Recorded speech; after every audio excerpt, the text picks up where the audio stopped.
afternoon. There we go. There we go. Thank you all for being here. We're excited. This is our second town hall tour that we've been doing. And part of it is really we want to have more conversation. Last year we went around and did 4 districts, and I think I talked too much. And so we're trying to lower that conversation and engage a little more. So today we're going to do some highlights, talk a little bit about what's happening in our community, but then really open it up to some questions from the audience as well to talk about some of the subjects that folks want to talk about or are interested about, which I think is more and more important. First of all, I do want to take this opportunity before we get started to recognize our staff that are here, our city manager, Teresa Wilson, all of our ACM staff, City of Columbia staff, stand up because everything I'm about to talk about doesn't matter without you. Because we didn't get to where we are today without team effort. And it's just very exciting to be in Columbia right now when the conversations are around collaboration, about our business community, our neighborhoods, and our governments working together. I can't think of a stronger situation right now that we've had in the last years with incredible relationships with our partners in the community, our county government working together, our regional mayors meeting on a quarterly basis to talk about how we support each other. It's no longer that a river divides us or a highway divides us. It's how do we support each other to make sure the Midlands grows and that we're working together to make sure that we're the #1 destination in the state. But it's also the relationships we have with our universities, our flagship university that we have here, involving us in a lot of discussions from major planning. But you've got a university president who for 21 years lived here before he came back to be president. This is home to him. And I think that makes for a much stronger relationship. It's how do we use the university to benefit the city and vice versa. So it's not just in its 6 block bubble, as I like to say. And we got, incredible other colleges and universities. Dr. Artis, what she's done in the last 6 years at Benedict College and how she's involved us. I've been on that campus more in the last 3 years than I had been in 15 years. Totally involving us in what's going on, getting her students integrated. You got John Dozier over at Columbia College, turning it around, really building it up, and what a bright future that's there. Dr. McNeely and, new football stadium, renovating the old theater, helping bring in a hotel developer to coincide with the city to build something on Hardin Street that makes a difference. And then you've got CIU that has been on the outskirts of our community, but has been really involved. This past year, 2,100 volunteers came in and did work in our community, all driven in their RAM program. The innovative investments that they've made, the nursing program that they have, all the things that they're doing to enhance the quality of life and be a partner. And then I can't forget about Fort Jackson. Almost did last night in a talk. But the reality is Fort Jackson is a key partner. We hate that we lost General Michaelis. We hate that we lost General Kelly, who we had great relationships with. Now we got General Hood, who also is carrying the torch. That's $6.7 billion worth of economic development that comes to our community through Fort Jackson. 45,000 recruits a year graduate out of there, and over 250,000 family members come to our community with an average stay of 3.5 days. These are all impacts. And then the 60,000 students that go to our 6 colleges and universities are our other big impact. And they want to be more engaged, and we're engaging them. We're learning from them why they're not staying in our community. So we have to do a better job of making sure our business community is connected with our college students. These are our future leaders. These are our future entrepreneurs. These are our future potential employees to help us really grow and attract businesses. It's a built-in audience, and let alone the 7 out of 10 families from the military that are retiring here because we're being named one of the most patriotic cities. They love this community. General Kelly told me when he was leaving for the Pentagon, he said, "I'm not saying goodbye, Mayor, because I'm going to be moving back when I'm done with this tour. This is where my wife and I want to retire. We have never felt more at home." That's a statement, folks. That is who we are. And it goes back to us telling our story. Today, we're going to be telling the story with Ayesha Driggers, who is the head of our OBO. And if you hadn't had an opportunity to interact with that office, you're missing out on great opportunities, but full of energy and has made such a big difference. And we're so excited that she's part of the team and was elevated into that position. And Ryan Coleman heading up our economic development, doing more than we've ever done and reached out, and it's paying off. And you'll hear that. We got Councilman Brennan in the back there hiding out. Y'all say hello to Mr. Brennan. Glad he could join us. But we talk a lot about the vibe. Talk about what's happening, and the vibe is really, it's part of this whole We Tour that we're doing, everybody coming together. It's taking the initiatives that we're telling our story. We're actually telling people about Columbia. Going to Charleston, Atlanta, Charlotte, Greenville, to these other cities and meeting with development teams, retailers, and restaurants, and talking to them about why we want them to come to our community and why it's so important. You know, now we've got all these regional places wanting to come here because Columbia has a reputation of supporting its small businesses, has a reputation of a great quality of life.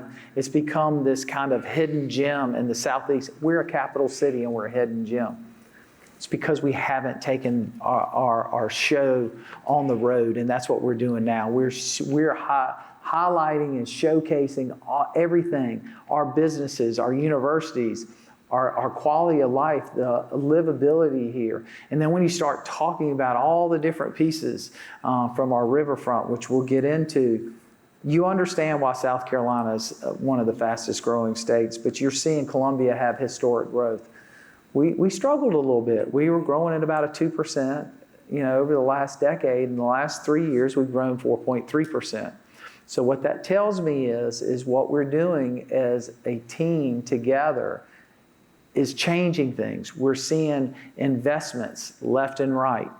We're seeing people come in and want to be part of the community. We have more people moving here, people staying here.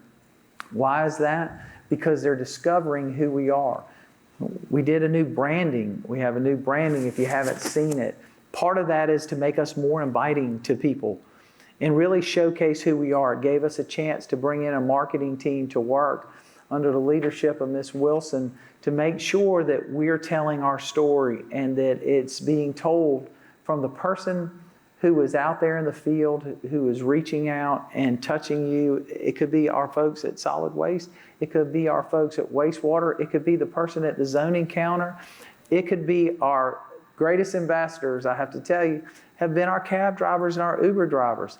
We had 3 different companies that were here to visit, talk about, they're like, I don't know what training program y'all have, but they could not stop talking about what a wonderful community it was from the time they left the airport till the time they came here. Told me where I should go eat, that I shouldn't stay at this hotel, I should stay at this hotel because they have a relationship with this restaurant and all. This is insider information that people love to hear, and then they talk about our Soda City and all the things that make us proud. But what makes me proud is that we've worked together with our staff to make things easier for people to do business. And that was one of our commitments. How do we do things? How do we make things? Talking to our own staff, giving them the investment that they need in training, technology, and quite frankly, the autonomy to do their job has changed it. We've had over 1,000 new businesses apply for licenses. Over 1,000 new businesses. Small, medium, and large, all come into our community. That's growth. We want to fill every empty spot there is so that we can build more, so we no longer have a mile in diameter of parking lots downtown that are empty. Those are filled with people living, working, and walking in our community. We've seen more than $500 million in development from January 1st through present.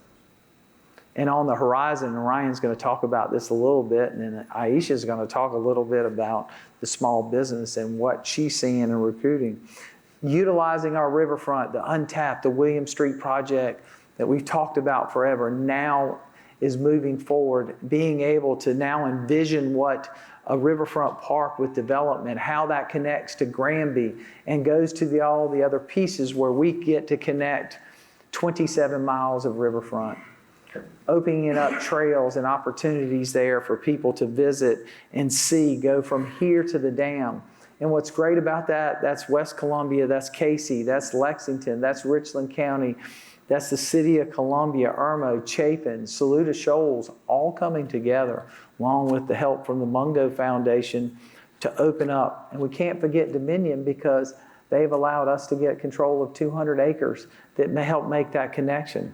So when you go on that trail and you want to go across and have breakfast in West Columbia and go to the zoo and cut across and go up, maybe take a nap in a hammock park on your way up, make your way to the dam and then cross over to Elmwood Park and stop at maybe at End of Coffee and have a coffee, make your way to Segra Park, watch a Fireflies game, make your way back downtown for a nightcap, have a little stay vacation. You've done that without ever getting in your car. That changes our tourism. We get 16 million visitors a year here, folks, 16 million. Only 5.5 million are spending the night. So these type of enhancements will grow that market share. When that market share grows, that means our restaurants, our retailers, our hoteliers are all doing better, which means that trickles down all the way across. That means our vendors, our suppliers, the folks who are supplying propane gas to ICE are benefiting, and that's what we want to see, the trickle down. Planning for our housing needs. One of our most important things, we need housing at every level, downtown, in our neighborhoods. We have over 2,100 empty lots across our city. So land is not an issue, housing is an issue. But we need workforce housing, we need attainable housing, we need condos, we need townhomes, we need quadruplexes, we need everything. Working with our staffs and working with internally, identifying the land that the city has so that we can use those to build up and provide that as incentive to grow. We're building 10 houses in a neighborhood that we've had 19 lots for 21 years.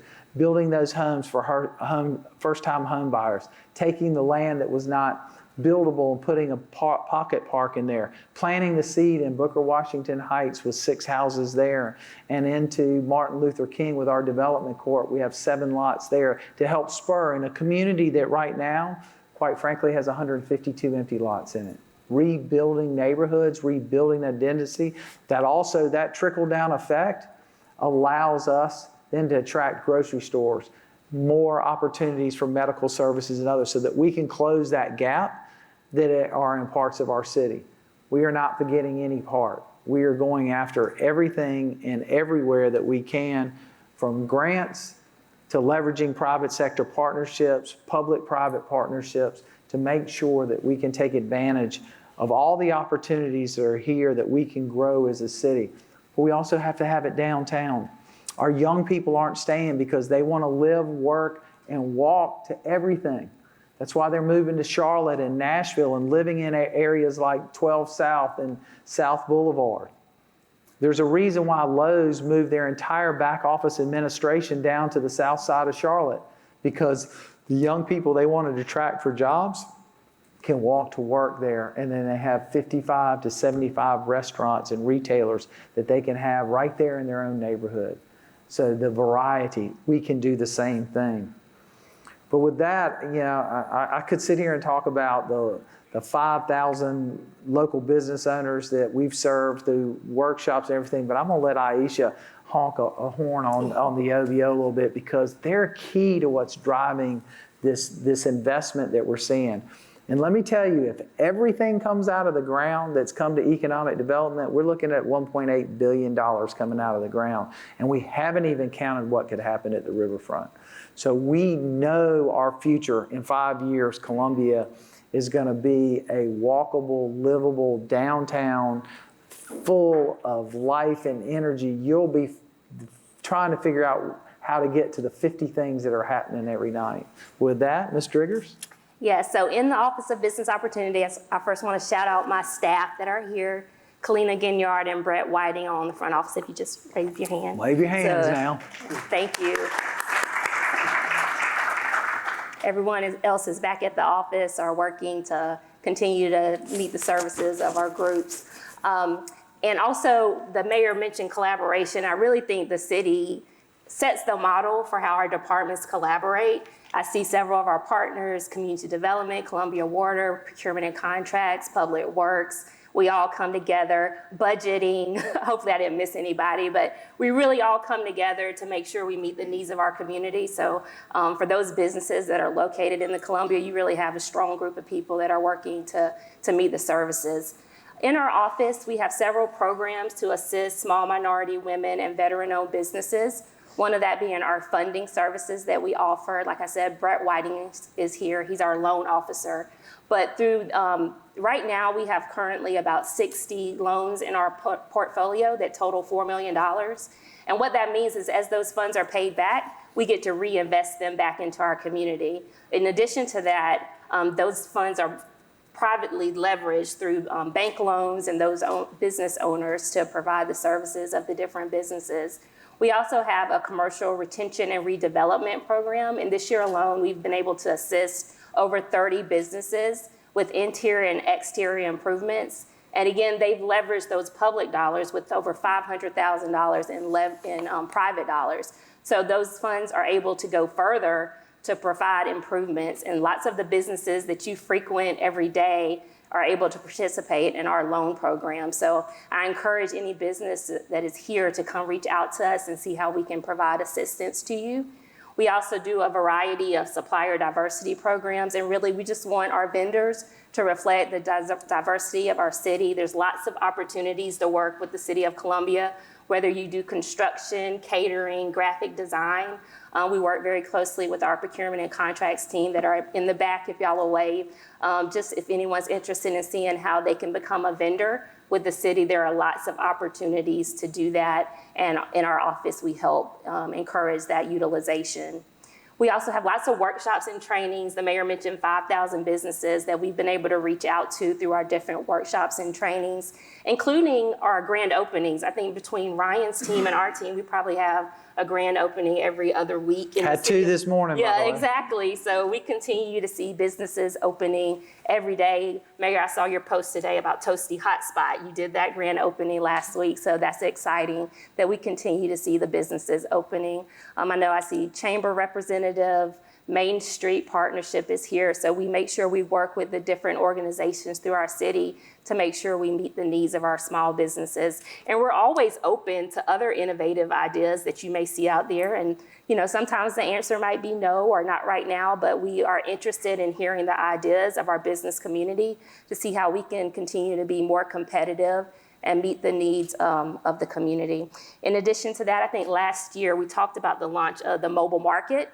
Hopefully you've seen the mobile market throughout the City of Columbia to address some of the food deserts that we have in our community. And that mobile market is truly a grocery store on wheels and has been very successful. And we look forward to the continued success of that project. Thank you. Ryan, how about give us some insight on economic development? Absolutely. Is this thing on? It's been a really great year for economic development in the City of Columbia, and I say that in that, I went back and counted our projects that went through our commercial development incentive program, and just those projects, the larger multifamily mixed-use projects that we have come in was over $500 million. We did that in a year. That historically used to take about 2.5 years to accomplish. So we are seeing an accelerated investment environment here in Columbia. And that's with developers and investors having to deal with what has been historically higher commercial interest and lending rates. And so it's interesting to go out and talk with people outside of Columbia because the things that we are doing are resonating and they're getting out there, outside of South Carolina, across the Southeast. I've got a really awesome team in my office. Grace Salter, who's hanging out in the back there like the bad kid in the class. She's our business recruiter. That was where I would have been in high school. And then Greg Williams and Rutherford Fawcett over there, and they work as our project managers and project administrators. And so what we have really tried to do is be more externally focused. So we've gone out, we've been to probably over a dozen conferences and trade shows this year. I can tell you right now, between Grace and I alone, we're hitting 4 different conferences over the next 4 weeks. We're going to Urban Land Institute, which is where you find these mixed-use multifamily developers. We're going to International Council of Shopping Centers, where you go to meet retailers. We'll be going with Central SC on some of their tours, where we're going to go meet with site selectors and do some other targeted recruitment missions across the country. And so we've really tried to be externally focused and just make sure that we get the message out there. You know, you used to have to kind of go and explain to people, where is Columbia, South Carolina, and what are we about? Now we go and we tell people, we're Columbia, South Carolina. We're about to be the home of Scout Motors, and we have 100 acres of prime real estate on our riverfront. And the first question out of their mouth is, how soon can I get down there to come and tour the city? And the city looks different right now. It feels different than it used to feel. I mean, our first trip when we take these people out is we go down Assembly Street and we go to the Dara Moore School of Business, and we go down Green Street. And they see the students walking all across the street. They see the liveliness. They see the environment. And then when you crest the hill there at Green Street, and you can see the riverfront in front of you. And it creates a really good vision for what Columbia can be in the next 5 to 10 years. And I think that's what's got everybody so excited here is, you know, the mayor's talked about it a lot, the Eeyore mentality, the woe is me, and we're not that anymore. We are a city and we're a region that is creating a culture of winning, and we're figuring out what it feels like to be successful, to grow, to have prosperity, you know, not just with the new development, but for our citizens, for our local businesses.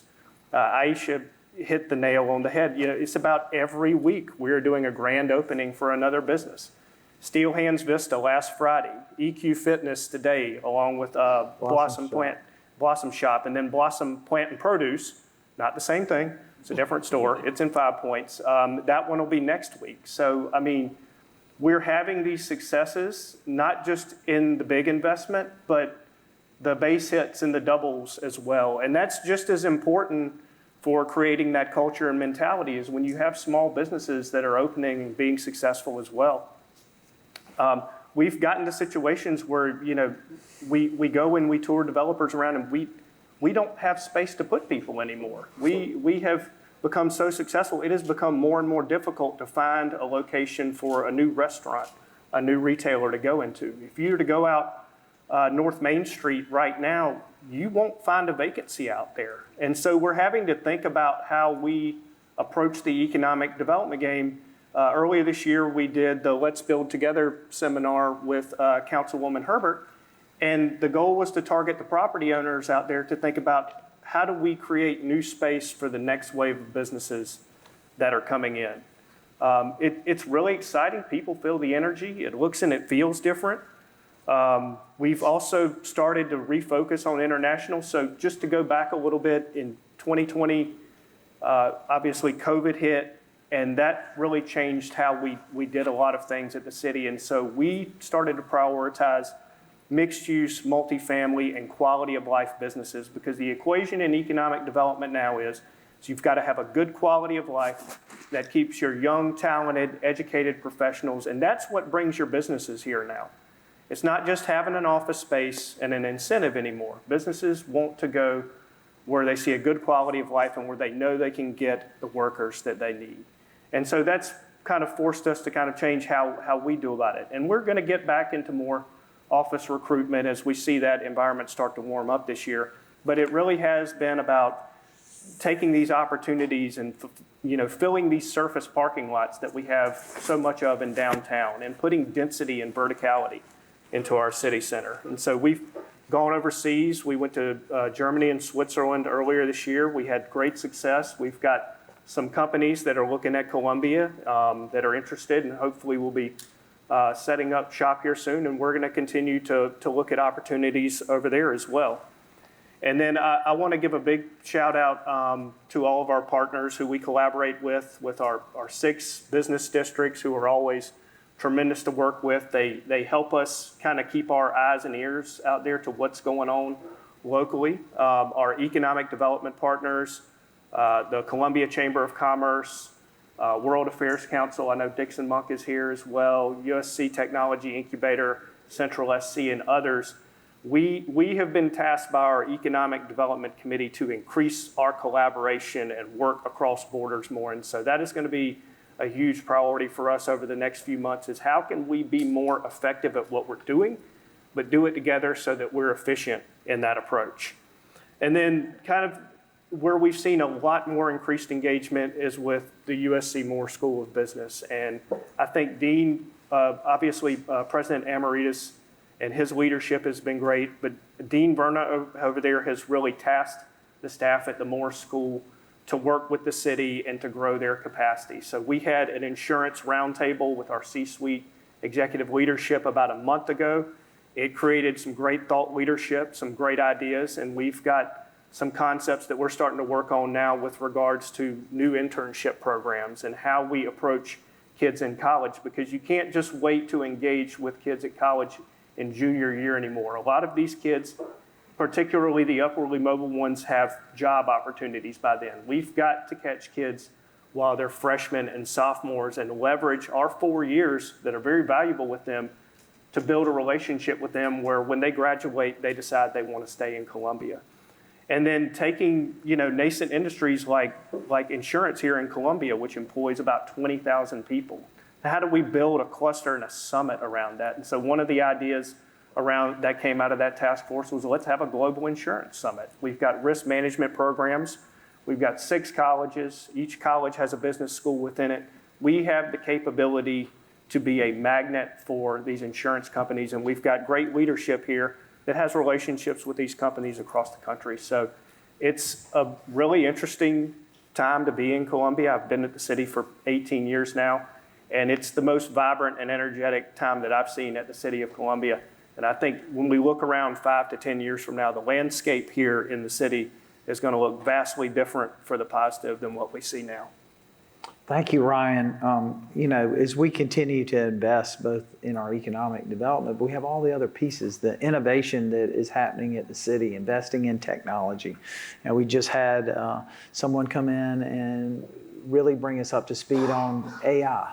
How can we effectively use that as a city to really improve the quality of service for our citizens? Because that's what we're in, the customer service business. How do we embrace it, but at the same time, how do we protect our community? Investing in public safety enhancements, using tech and cameras and new technology to help supplement. We're still not where we want to be in the staffing, but we're doing an incredible job. And I can say that because shootings are down 43% and car break-ins are down 33%. Two of the biggest issues that we were facing over the last couple of years. And that's because we've got a command staff that's embracing innovation. They're building up the team. We are able to invest, through the city manager's help, invest in our employees, in salaries, retention programs, take-home vehicles, things like that make a difference to those employees so that they can do their job better, giving them the autonomy to do their job. I can't say that enough. We partnered with the Realtors Association to do a middle market study, really showing us what our future housing needs in. And why is that important? Because that helps our planning departments, our economic development office, our development corps think and plan ahead. What should we be building on those 2,100 lots? What's our future needs really look like? And you don't think about that, but our biggest categories, 85% of future housing needs fall into folks that are downsizing, single moms with no kids at home, millennials who really, truly want the minimal. So we're talking about townhomes, quadruplexes, duplexes, all of that, and where's the right place to site that? That's us working together, but using technology to identify those areas and then work with our neighborhoods, our business community to make sure that as we're building up that density, it's truly improving. Innovation that is working externally, partnerships, possible future cyber range here. Partnership working with the university. We've got Dean Cutler here, who's headed up the economic development over at the university. Working in partnerships. We've been to Chicago together to go see what they were able to do and how these incubators all have a role. How do we umbrella and take all the incubators that we have? We've got incredible programs from Cola Love to the USC Columbia Incubator. It's in partnership with Lexington County and Richland County, all coming together so that we have a playground for businesses where folks, really entrepreneurs, can sit there and they can figure out, how do I take this napkin dream and make it a business? But then have the mentors and the founders all part of it. The Quantum, SC Quantum, about to put us on the map along with being in a research district now. That whole SC Nexus is our future. All of this plays, all of these pieces come together. And they come together to really build up our community. And you look at it, I mean, just the Quantum, if you haven't learned anything about these young guys, the Shaw Circle, Justin and his friends, it's amazing. These young gentlemen met at the University of South Carolina, two of them in different disciplines, to create a programming, a business around SC Quantum. How do we use Quantum to do investing? How do we make sure that we're using the tools that are right there? They went to MIT and competed against 150 different schools. They came in third. Only 2 schools from the Southeast were there. These gentlemen told us a story. We put them on the road this summer to tell their story in 55 places, to tell their story in front of investors, other cities and universities, that they could have never done what they did if they hadn't done it in Columbia, because it was a combination of outside the university system, inside the university, the tools, the technology, and the people that were here to help them create that. Now they've raised over $25 million for their company. It is a success story. Nobody can sell Columbia better than somebody who's lived and breathed this community. And that's what we're doing today. From our marketing tools that we're using to being on shows like Dennis's Quaid, The Viewpoint on PBS. If you haven't YouTubed it, YouTube it and watch the episode they did. Those folks, that production team came here, they were blown away about Columbia. They thought we were just another college town. They were surprised. They were surprised at what they saw. They were surprised at the people they met. They felt what we feel every day, and it's incredible.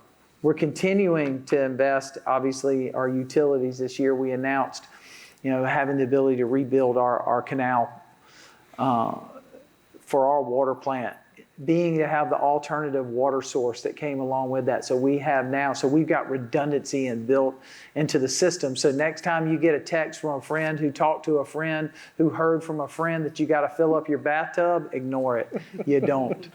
You don't have to fill up your bathtub with drinking water. We are protected. We've made those investments. But we've also taken the idea and created My Cola app.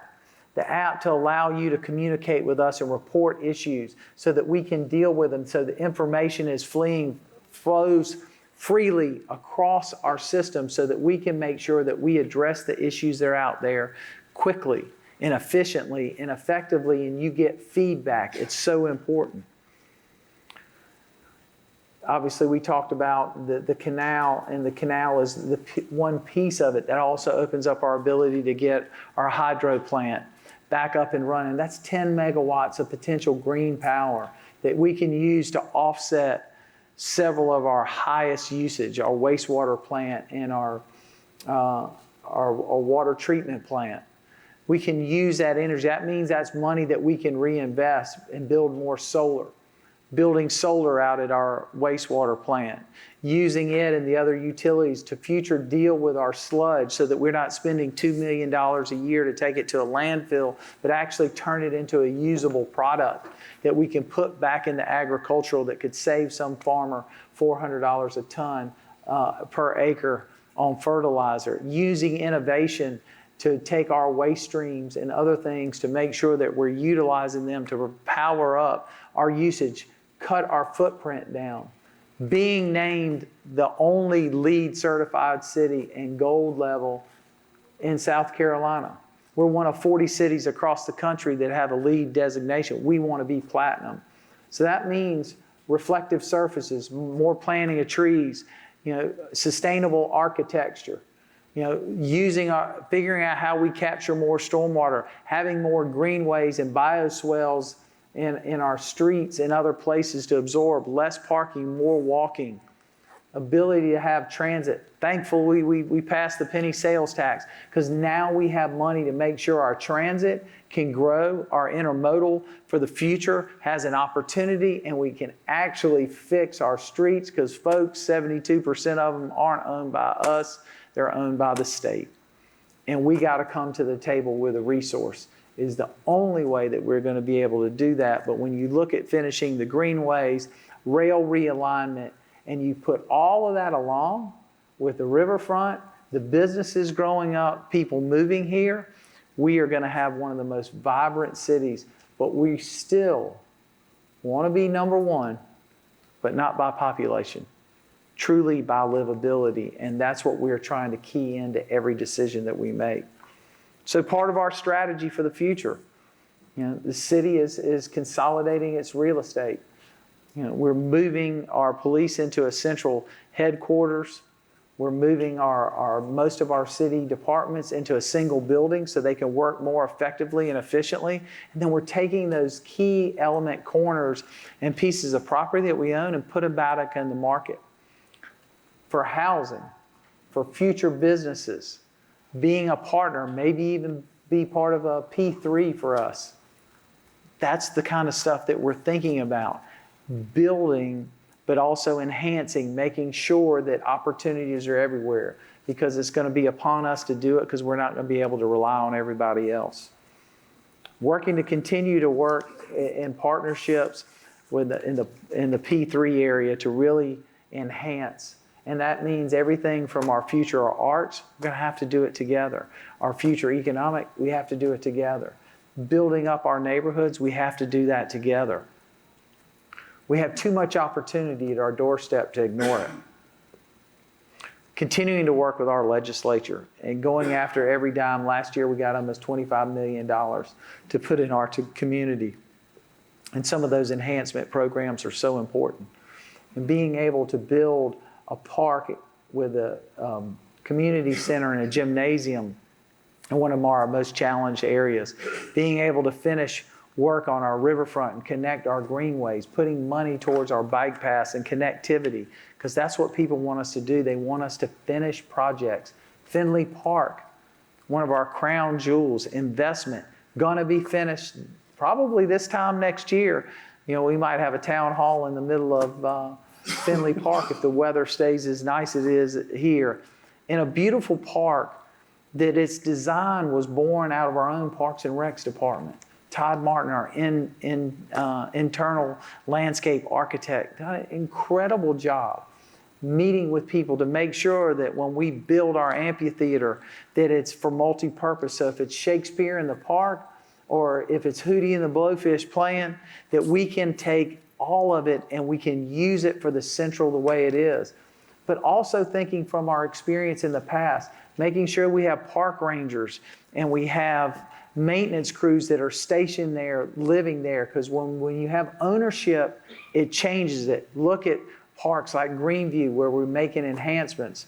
I have to shout out our friend from Prisma Health, Mr. Anthony Jackson, who's here with us today, helping us fund outdoor exercise plazas so that we start to get ready for the blue zones that we're going to do, changing the trajectory of our health in our community by creating partnerships, taking advantage of grant opportunities and bringing the right partners so that we can prove the quality of health and living all the way around.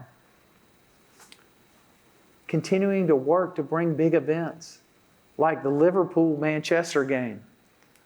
76,000 people coming to watch soccer in the hottest day in August, and they didn't skip a beat. People came here and they enjoyed it. They filled our Soda City. They filled our hotels and restaurants. And they loved the experience. We loved the experience. Doing more things were partnerships that can bring these type of events, because the beauty part about Columbia, not only are we recession-proof, we have 3 major highways, but in 20 minutes you're in 5 counties. In an hour you're in 50% of the state. In less than 2 hours you're in 95% of the state. That's 5.3 million people who have an opportunity to come here and participate in stuff with a short drive. That is a selling point. That is a selling point. Our opportunities for people to be here and enjoy other parts of our state within that drive, a selling point. Not our lead, folks. Our lead is we are the place to live. So what are we going to keep doing? We're going to keep investing. We just put out an RFP to bring in some partnerships from folks who have done incredible jobs in other cities about helping leverage money to get more housing. Because, look, we can't depend on state housing and other. There's not enough money there to forge projects, so we got to be creative. We need partners to help us be creative to do that. How do we get more people involved in that? Using those tools of innovative ideas. Continuing to try things even if we fail, because the only bad thing about failure is if you don't learn something from it. We're going to continue to try. And everything that we're doing is not perfect. But what you've seen us do is invest internally into our employees, into our city, and to continue to push that. And we're going to continue to push that because that's how we're going to grow. We're going to build our city from the bottom up, not from the top down. And we're doing that by involving everybody. So before we take questions, I do want to say, I still want to challenge everybody, and we talk about this a lot. Columbia is a puzzle, and you're a piece of it. Each puzzle has multiple points of connection. So think about how you're going to make those connections. How are you going to help somebody else? How are you going to connect another business person with another business person that helps them grow? Because we're going to continue to do that. We need you to continue to do that. Because we're going to continue to grow these small businesses here through all the programs that we have. We're going to continue to find innovative ways to spend more of our dollars locally, making sure that we can get more businesses here geared to do business with us, grow our disadvantage in our minority businesses, which this young lady has done an incredible job about showing the opportunities. Our city manager and our city senior staff, from our procurement on down, figuring out ways how we can help people do more business in the city and make it easier for them to do that business. Because if they grow here, they're staying here, and they're giving back here, which is the most important part. And I'd be remiss if I didn't say, look, we still have challenges. Not everything we're doing is perfect, but our goal every day is to do the best job we can. We still have to tackle our unsheltered. There's a growing population. We've done an incredible job with our partners in our community, but we've got to do more. We have a growing population. It's affecting not only those individuals who are unsheltered, it's affecting businesses and residents. So it's not a good thing at all because there are no parties that are benefiting from this. Everybody's hurting from it. So as we move forward, we got to come together and we got to come up with the right solution. We've thrown some stuff out. Some people like it, some people don't. But the reality is we've got to keep the conversation going because we've got to come up with a way to work together to solve this issue and reduce the amount of folks that we have that are across our community. 33 different encampments, 17% increase. We've seen a model that works. Our rapid shelter has done an incredible job. Ms. Hepard's not here today, or I'd make her stand up because what she does every day is incredible. And in less than 2 years and building this whole program up in less than 90 days, thank the city manager and senior staff and Ms. Hepard for making that happen. It was a team effort to make that happen. 90 days, in less than 2 years, 67 people moved into permanent housing, over 200 people being sent to other programs to get help. And we know the singular option works. So this is where we got to come together as a community. It's time for us to keep the dialogue. It's time for us to make that step to centralize some services so that we can make sure people get the help that they need. Because what we're seeing, success stories across the U.S., is focused on the individual. And with mental health and addiction at its all-time high, we need all the help we can get. So with that, I want to thank y'all for being here, and we're going to open it up for questions from the audience to ask on any subject, and either we'll know the answer or we won't, but we'll get back to you if we don't.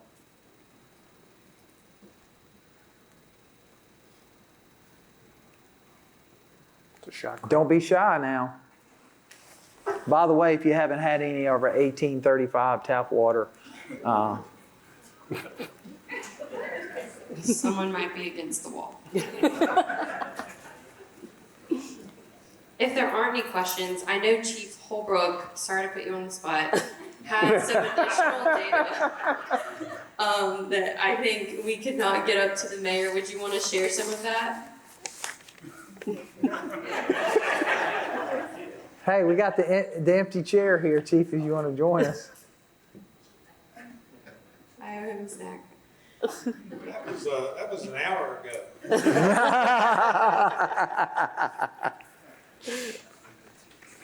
So what I shared with the mayor, again, thinking of what our target audience would be, was just the number of special events that has been reviewed and approved in the city this year. A lot of our special events affect downtown in particular, and that number is a staggering 312 events. A lot of those also involve alcohol beverage licensing, and we reviewed 379 applications for alcohol. That also includes convenience stores and bars, but what I thought was impactful and impressive is really, Ms. Wilson kind of put together this idea of a one-stop shop, and we have a special events coordinator that really touches all the affected city departments and has made this incredibly more efficient, more responsive to people that are looking to hold an event in our city. I think the user or customer experience is much better.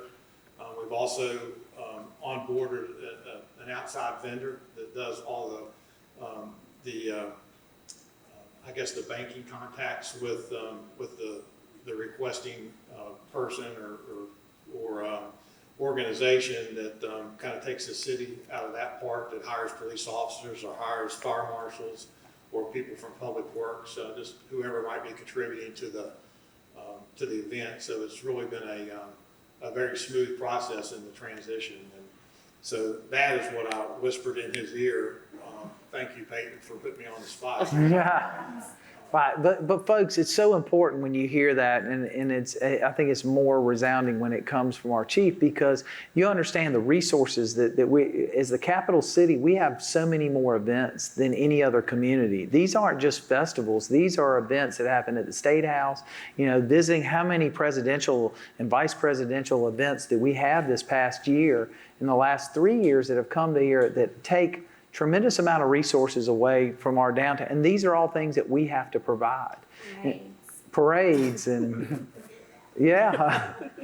But it's right. In marches, all these things that happen, you have to understand there's dollars behind it. And so we want people to understand all the things that we're really actually doing and how critical it is. And hopefully in the future we can continue to recruit more, because we do a lot with a lot less. And I'm thankful for a chief who can make things work and still reduce crime, still reduce things. And that's partnerships, that's relationships. We have, and I'm gonna, since there wasn't any questions, I'm gonna keep talking a little bit, because I could talk about Columbia all day long. It's the thing I do from the first thing in the morning until I get home at night. But when I look around the room and I think about the innovation, Henry Simons, our ACM, who's in charge, has parks and recs and operations. Henry and them are embarked on a 10-year park plan. Went around in our community, met with people. How do we enhance the quality of our parks? What are the amenities and folks looking for? Because people want to be more in the city. They want to enjoy these. How do we create more investment? The plazas, the exercise plazas are one piece. It's the walking trails that our communities want now. The enhancements that we're able to do at Owens Field. I mean, to have kids send you a thank you note is incredible, because they're playing on fields that aren't full of rocks and stuff. Making our investments count that benefit our citizens in our community. It's the planning and the execution that our staffs are doing that are bringing all of this for our citizens. Pam Benjamin heading up our legislative affairs and the things that we're engaged heavily at our State House. We're engaged in Washington, meeting with this. And I'm going to tell you, Our two biggest advocates in Washington, Senator Graham and Congressman Clyburn. Two people that we can go to every time, and they get on the phone together and go to bat for us. We've been very fortunate for the last year and a half to have Steve Benjamin in the White House. We're going to miss that. Never once questioning, never once not stepping up saying, what do y'all need as a city? But we're going to them. Our meeting with the legislators, our leadership at the State House, we're engaged as there as council and staff because we want to make sure that we can get everything that we can get from the state to help leverage to do things here. When I look around the room, we got Denise there, our head of HR. We had probably one of the most incredible job fairs. And what it told us is that people want to go back to meeting face to face. They got to interact with people from all of our departments. We had, 800 people show up, right? A little over 700. I like to add a little bit to it. It always sounds better. We had 1,200 registered. 1,200 register, 800 show up. But the interactions, what was amazing to me is watching our staff interact with people. The questions they were asking, part of it. The innovation of the way they're recruiting today. The things that they're doing to make sure that we're getting the right talent. That's the kind of things that are happening. You know, Clint, Sheely, over utilities, the innovations that we're doing along with looking at sustainability and how we deliver the best customer service there is. Look, we started off 3 years ago where we were behind in work orders, and we have chopped that down by 75%. But we're still innovating. My COLA came out of part of that. Do you think our staff wants to get up every day and find something that fell through a crack? No, that's not who they are. Do they want to make sure that things get done in a timely manner? Yes. We're a big organization. 155,000 water customers. I forgot how many miles of lines, but it's a lot. How much? 2,500 miles. 2,500 miles of water lines that we have to maintain. But being innovative and then grasping the small businesses out there that can help us identifying what we do best and then finding those small businesses to help and enhance our customer service. And growing those businesses, helping businesses maybe change what they've focused on where they can fit in because we're going to spend millions of dollars every year to maintain our systems, our roads, our buildings, our parks. We want to do that and make sure that money stays locally. The more of it that's here, the more that gets recycled in our community. Innovation of thinking about how we're thinking about parking in the future. I know some people heard we're talking about raising parking rates. Well, first time in 20 years, but you know what? We have to make an investment in the system. You can't keep bare bones in it. We need to make sure that we have the technology. Look, I want to get rid of every meter and have single points of meters that we can use electronic stations to provide parking, get rid of the ugly meters, invest the capital needs in our garages for the enhancements. Having things like digital signs that will tell you, Lincoln Street Garage has 35 parking spots open. So when you're coming into town and you're coming into places, you know where to go. But also remember, every night after 7 o'clock and on weekends, almost 90%, well, I shouldn't say 90, 80%, right? 80% of our parking garages are open for free parking. There are 300 free parking spots in 5 Points right now. You got to walk a block, heaven forbid. Yeah. But we have those things.